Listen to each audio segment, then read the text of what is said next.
Shabbat Shalom, everyone. Peace. Welcome to another Sabbath Insight with Sisters from the House of Yuya. I know we're doing things a little differently today, but thank you for bearing with us today. And we're just following up Chief Yuya's Sabbath Insight on Stop Waiting and Master Your Work. So, yeah, we're just going to get right on into it. I will just start off by saying, well, Akoti, was there anything that you wanted to share? Or we could just flow. Yeah, so just as we were talking, of course, prior to just recording everything and just sharing like maybe different ways that we see like, people maybe not doing the work or expecting certain things to be given to them, or that idea of redemption being given forth without actually doing the work. And I was considering an example of a story that Master has shared a couple of times where he talks about his journey and being in what we would call like Christian church, or you know, and he talked about his level of commitment and truly being devoted to really, you know, being a part of that religion at that time, Christianity, and really trying to learn everything that he could about Christ. And like how he really studied, and he talked about just he studied so much till it actually led him out of that environment.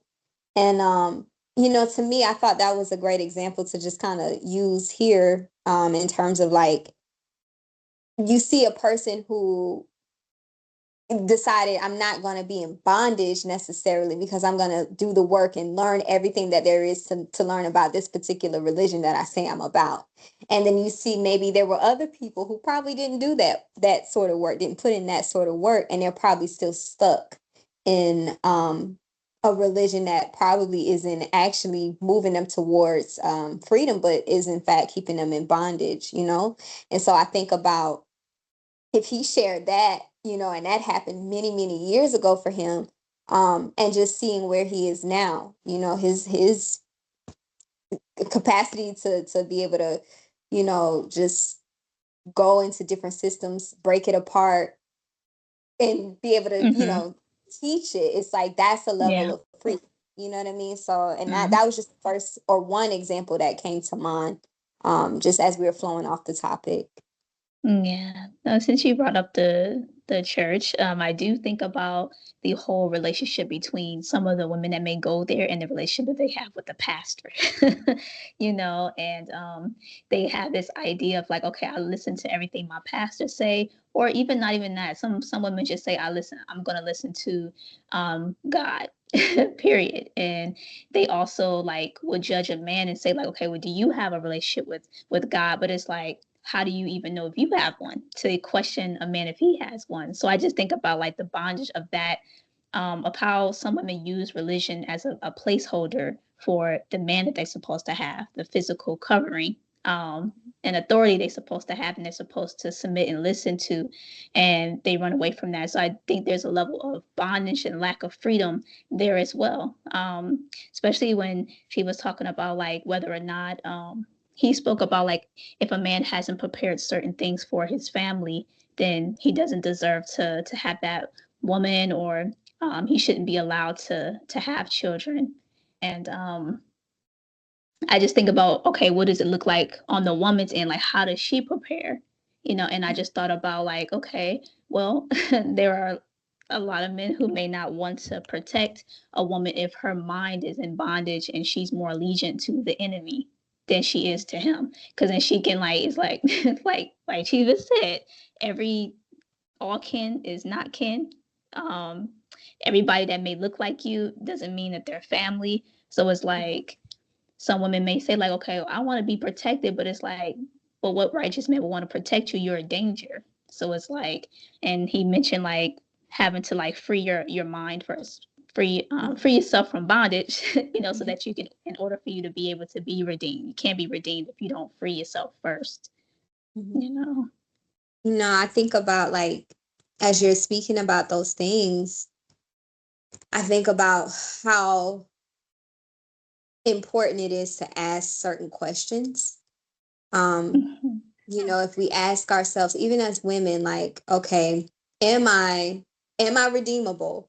What do I need to be redeemed from? What am I holding on in my psyche that, may either make me not redeemable, or, what are the things that I'm holding on to? What pattern or way of thinking am I holding on to that's keeping me get into this space of freedom?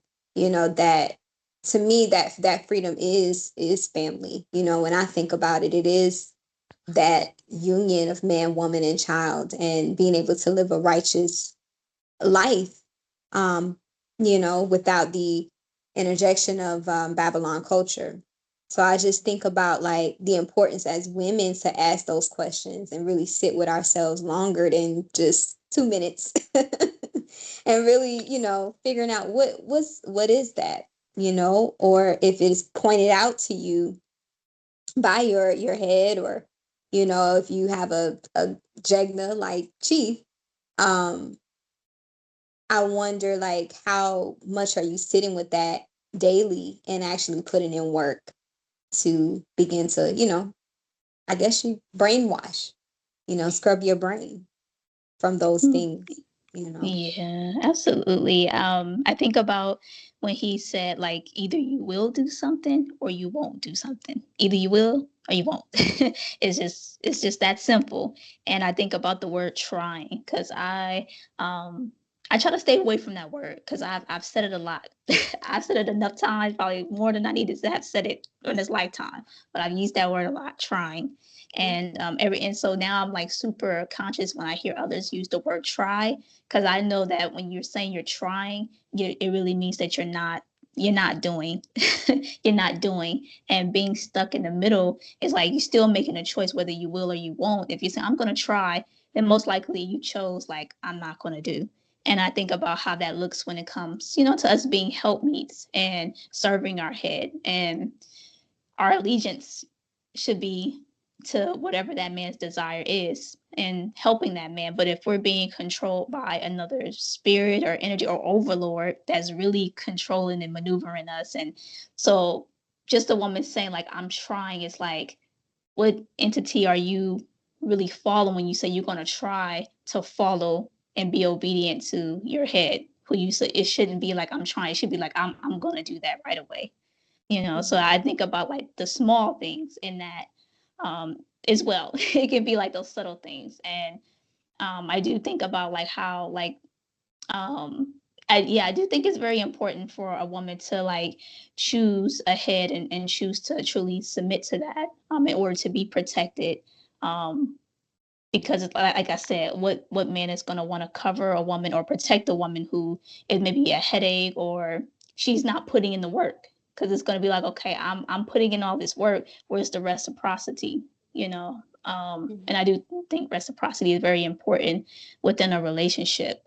You know, and I do think about the segment that Chief did on takers. He gives and gives and gives, and then you'll have people not give back and just sit there. It's like, and it's like, yeah, like that's just evil. It's evil. It's evil to do that, and to abuse a person is abusive, and it's disrespectful to do that. To just watch a person like put in work and prepare, and they're thinking about the important things. Meanwhile, you like, I'm gonna just sit back and I'm gonna let you do all the thinking for me. And it's like, okay, well then why do I have you around if you're not gonna think, if you're not gonna help? So I guess I'm speaking more to maybe the lazy aspect, or the princess mentality, or for women who is looking for that white and shining armor to come and rescue them without them having to do anything. That's like a fairy tale fantasy idea. So, and that's something I had to move away from too, because I watched a lot of love movies like Love Jones and stuff like that. And I listened to a lot of romantic music. That was like my favorite genre, R&B and soul, neo soul, things of that nature. So, like moving away from that mentality, I'm like, I tell myself, I'm like, get real. That's like my internal dialogue. Anytime I try to go into a fantasy sort of mindset, I say, get real, stay in reality. I say stuff like that to make sure that I'm not going into that Mhm. into that self destructive path. because it's dangerous. It's dangerous to a man when a woman is in that place because she's being controlled by another overlord, another god, if you will, another Yah. There's a couple of things as you were saying. I'm like, I know we talked about the evil aspects, and I remember Master like teaching, if you allow someone to control you or you seek to control someone else, you're actually being evil. Um, Mm-hmm. so I think about, that accountability that has to come into place at some point, where it's like, all right, the tools have been given to you.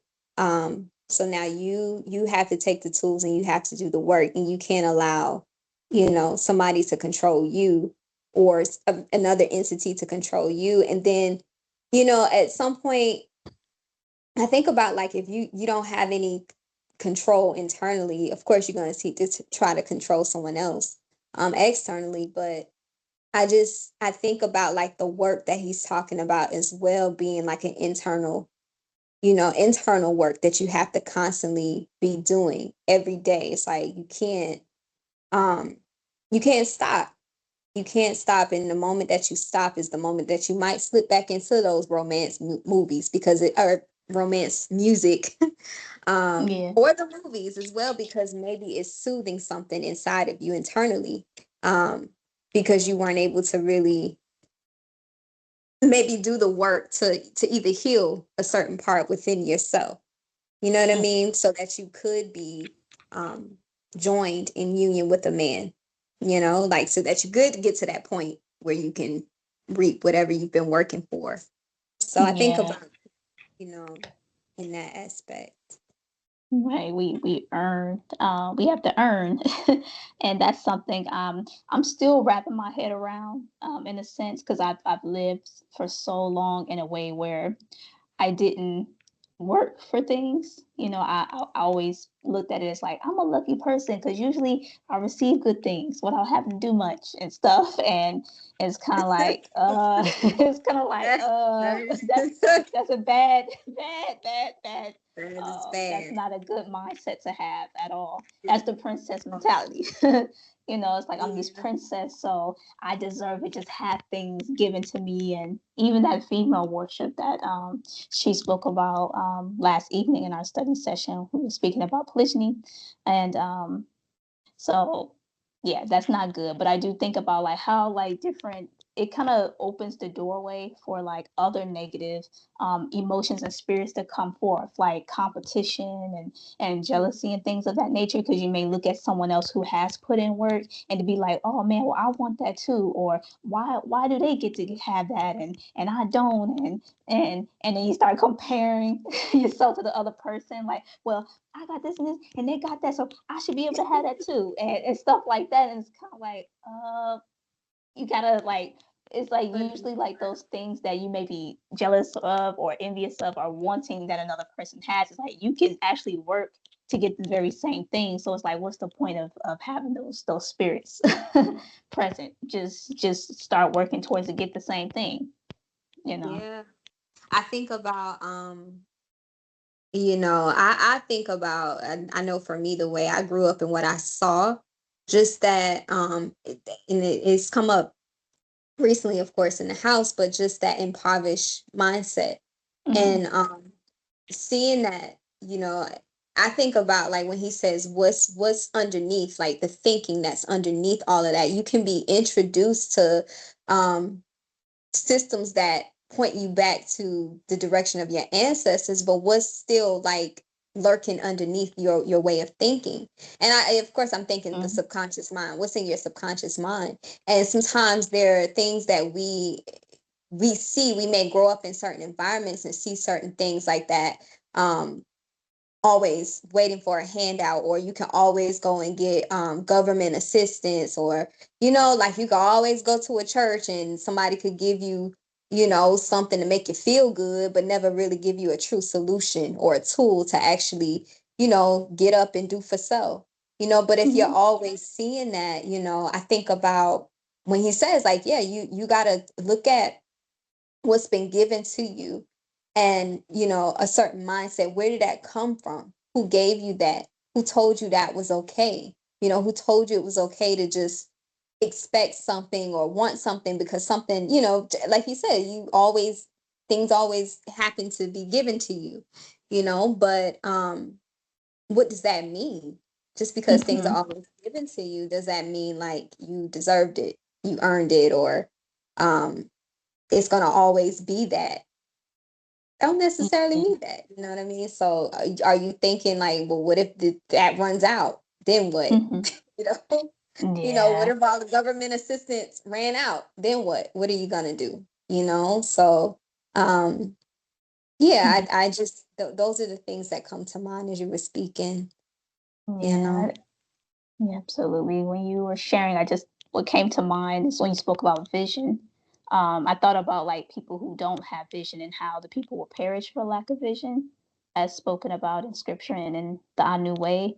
And I think about people who live, durationally. They just kind of like just sit and be like, all right, tomorrow I'm gonna go and watch my soap operas. And they just like, they don't really have, like, they just like waiting for the next, addictive activity or things to bring them pleasure for a time, but not necessarily like looking towards the future, like, okay, I'm working towards this future, so it's like I may Mhm. not have time today to sit down and watch TV, or like kind of just waste my time chilling Mhm. when I have a vision that I'm working towards and moving towards. So and I guess I think about the show, Pop the Balloon or Find Love, because I have been looking at that because I like the psychological and cultural aspect of it. I'm in school for, as you know, for sociology, so I like to look at the psychology behind what the men are looking for and what the women are saying they're looking for, and get insight as to what the people are saying is important in today's time. And it gives me Mhm. insight, like, okay, this is the state of mind that the men and women are at in terms Mhm. of what, how they look at relationships and things of that nature. And I'm just like, it's interesting to see some of the men would say that they do want a woman who has vision, because they like, if she don't, they can tell that she's not really about anything because she doesn't have any aspirations. And I thought it was so interesting to see that that was a common thing that was said, like, okay, men actually do want a woman who has aspirations in life. So that goes against the whole men are intimidated by independent women sort of concept, because they were actually looking for women who had vision in life and who had aspirations. So I thought that was pretty, you know, interesting. you know, Yeah, um, I've seen those shows a few times. And I think one of the things that I am noticing is like a lot of times with some of the women and maybe the way that they are looking at men, I notice that it is a lack of self-awareness of mm, themselves and like the level of what they're asking for, or they feel like it goes back to that, like, I deserve this because just mm-hmm, because I didn't yeah, put the work in to make myself a anything that somebody will really want. It's just because I'm here, or right, just because I have a vagina. I don't know.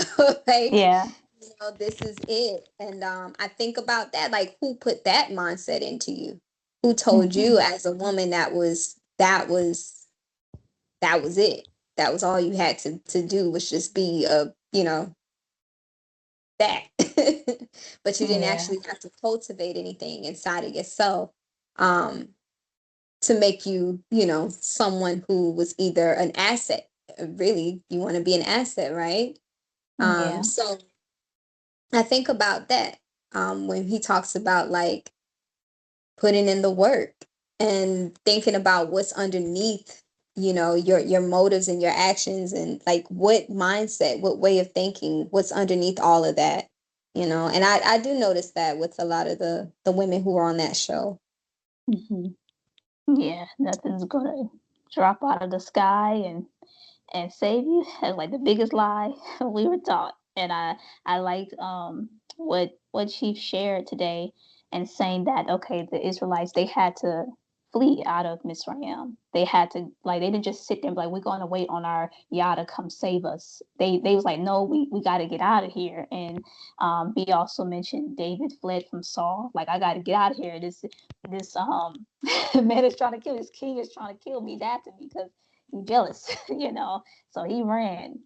He ran in hot pursuit. Like, I'm out. And yeah, it's like that. So that whole concept of like, I'm gonna sit back and wait. And I found myself saying that, and I kind of I see now like why I had to.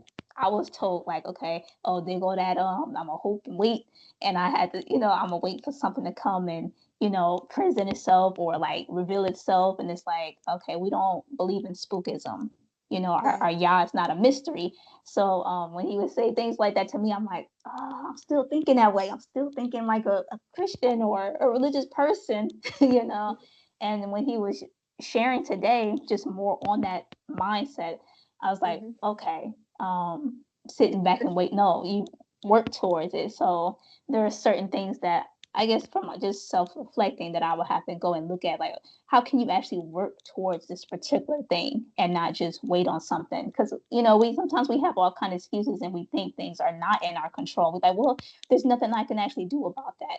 And that's the whole controlling spirit as well, that which is Satan, that comes and says that we don't have control over our situations, or we can't. Someone like, sometimes, I've heard people say, and I've said it before in the past, they're like, oh, I wasn't able to do a particular thing because this person stopped me. They weren't supportive of my dreams, or they said something negative about what I was going to do, so I just stopped because I didn't like what they said, and that was discouraging. And so, like, I just think about those are all the ways that we may be in bondage again mentally, and that we have to free ourselves from. And but I guess what he was teaching today, it was more so in alignment with like preparing for hard times, because like, do we have our bug out bags? Are we covered? Um, like, do we have all of those things in order? Do we know how to grow food? Do we, all of those things that are important so that we can sustain ourselves? Are certain people, are they still connected to Babylon, where it's like, Babylon, where it's like, okay, I don't want to live out in nature or whatever if we ain't got no air conditioner or stuff like that. So it's like, What? it's like, yeah. Funny. It's like, okay, I know I gotta go run. I gotta go run to the store. This my favorite store. I can't just let that go. I have to go to the store, or those are all like ways of like keeping oneself in bondage, like choosing to stay in that. Like, no, I have my fixations, I have my addictions, I have my vices, and you know. But I guess it's about separating the fake from the real, like she shared, and I think kind of seeing what people's minds are and see what kind of decisions that they make really help us to see who's real and who's fake. You know. It was as you were saying, as two things came up. I thought about something I wrote, just journaling. I think I maybe I was journaling in the middle of the night or this dawning, but it was like it was simple. It was like, quit making excuses for why you don't do Hmm. or didn't do something, and just do it. That's a cycle that you get stuck in. I just made a mental note, like a note in my notes, like, just stop making excuses. Hmm. Um, and then I thought about when you was like, yeah, you're in preparation for what's about to come. And I thought about, like, you can literally put yourself through some sort of preparation, pre-preparation, right? Like, you could start doing things like, okay, I'm gonna Hmm. maybe I'm gonna not go to the grocery store for maybe a month or two. Maybe I am gonna start a garden inside of my home or in my yard or something, where I make sure I'm growing my own food, and I'm not relying or depending on the grocery store for like 2 months. Right. See Yeah. how I can do without that. Or maybe Right. I don't know, maybe I'll go without the car. Like, if I mean, I have a car, let's see if I can, move around, or use the mobility of my legs to kind of strengthen, you know, myself, and make sure I'm, in shape for whatever might Right. be coming ahead. It's like little things like that you can do to put yourself in a space where you begin to, you know, just get rid of that way of thinking and depending on Babylon culture, you know. Yeah. That's what I was thinking about, you know. Yeah, absolutely. Yeah, I really value like the direction that we're moving in. Because I know we spoke about well, she spoke about tribe, and then moving into talking about people being able to do the work, and yeah. So I really value that because like just being a part of I knew for a while now, for many years, it's like I'm in a place where it's like I'm kind I won't say at a loss for words because there's always things to say, but it's just more so like I'm just in a place where I just want to just do mainly. I don't really want to talk anymore, and I just want to do um and fulfill what the vision of Anu is, through Mm-hmm. action. So yeah, so I'm grateful and thankful, but that was pretty much all the thoughts and the points that came to my mind in regards to this subject and topic. Yeah. So was there? I remember it was this one was just on point. Yeah. I think it just is on point. When you look at everything that's happening, um, and it may be a wake up call for some people that probably need it. You know, I think I was one, but I just think this was on point. You know, that whole salvation model, and even if you know you find yourself like just listening to the podcast or listening to Master's podcast or any of these things, I think when you think about maybe why you may want to do it, why you may want to join Anu, or maybe why you want to, you know, begin to take on some of these ideas and thoughts. One of the things that I thought about and that I have to be reminded is like it's about restoring your bloodline or redeeming your bloodline at the same time. You know, if your Mhm. parents and grandparents and so on and so forth are they didn't live this way or they chose to take the bait and you know to allow themselves to be controlled by Babylon, you know, it's like and you've been given some information to kind of poke a little hole, you know, inside Mhm. yourself to see where okay, wait a minute. And once that begins to open up even more, it's like you have an opportunity to kind of just break through that hole and get free. So to me, it's like, what better time? What better time than now? If you want to join, you know, join. Like now is that time because, as Master said, like it's a lot coming. It's a lot coming ahead, Yeah. you know. And he So says the doors won't be open forever. They're slowly closing. So stop waiting and master your work. And I guess just ending off with saying, like, you can't expect yourself to be redeemed. Um, you don't have to wait. As long as you put in that work, that you can expect that. Like, okay, I'm expecting this to happen because I'm doing these things. So with that being said, I just want to thank everyone who is going to listen to this segment later on and who has subscribed to the channel and who has been listening to our content as well as our master's content. Um, Feel free, if you're not subscribed, feel free to subscribe, hit the notification button so you can receive notifications for when we're going to go live or just when we have a new video that's been posted. And if you're interested in joining our community, that will be Anu Life Global Ministries. Just go to the website, anulifeglobal.org, and sign up to go through a process. It's not just, I just click the button and I'm in. It's like there's a whole interview process, orientation. So if you're serious about joining, just be prepared to put in that work. Don't expect, but be open to reciprocate and give to the ministry as well. So, yeah, this is great. Thank you, Koti, and thank you. Shabbat Shalom. Peace. Shalom.